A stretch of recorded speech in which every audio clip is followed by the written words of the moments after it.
పూర్తి వివరాలకు చదవండి రేపటి అక్షర శిల్పం దినపత్రికలో.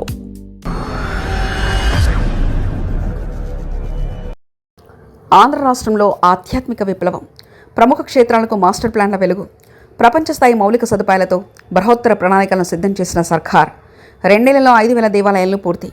ఆంధ్రప్రదేశ్ ప్రభుత్వం రాష్ట్రంలోని ఆధ్యాత్మిక కేంద్రాలను కేవలం దర్శనీయ స్థలాలుగానే కాకుండా ప్రపంచ స్థాయి మౌలిక సదుపాయాలు కలిగిన స్పిరిచువల్ పర్యాటక కేంద్రాలుగా మార్చేందుకు బృహత్తర ప్రణాళికలను సిద్ధం చేసింది. శ్రీవాణి ట్రస్ట్ నిధులతో రాబోయే 2 నెలల్లో 5,000 దేవాలయాలను పూర్తి చేయాలన్న ముఖ్యమంత్రి నిర్ణయం గ్రామీణ స్థాయి నుంచి రాష్ట్ర స్థాయి వరకు ఉన్న ఆధ్యాత్మిక వ్యవస్థను బలోపేతం చేయనుంది.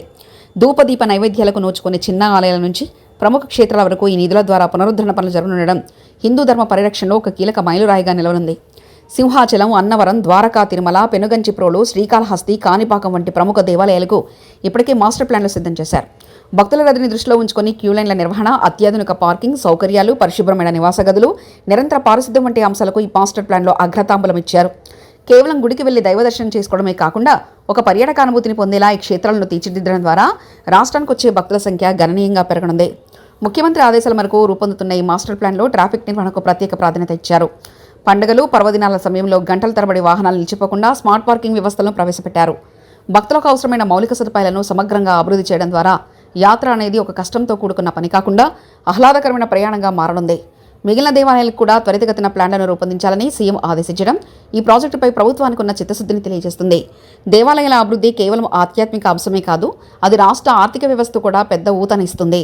మౌలిక సదుపాయాలు మెరుగుపడితే ఇతర రాష్ట్రాల నుంచి, విదేశాల నుంచి వచ్చే పర్యాటకుల సంఖ్య పెరుగుతుంది. దీనివల్ల రవాణా, హోటల్ రంగం, స్థానిక హస్తకళలు, కుటీర పరిశ్రమలకు భారీగా ఉపాధి అవకాశాలు లభిస్తాయి.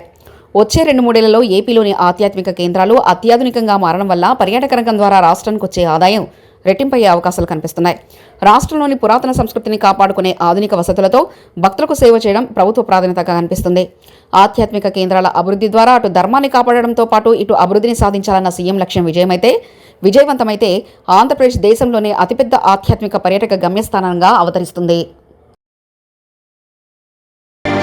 మరిన్ని కథనాల కోసం సబ్స్క్రైబ్ చేసుకోండి మీ అక్షర శిల్పం.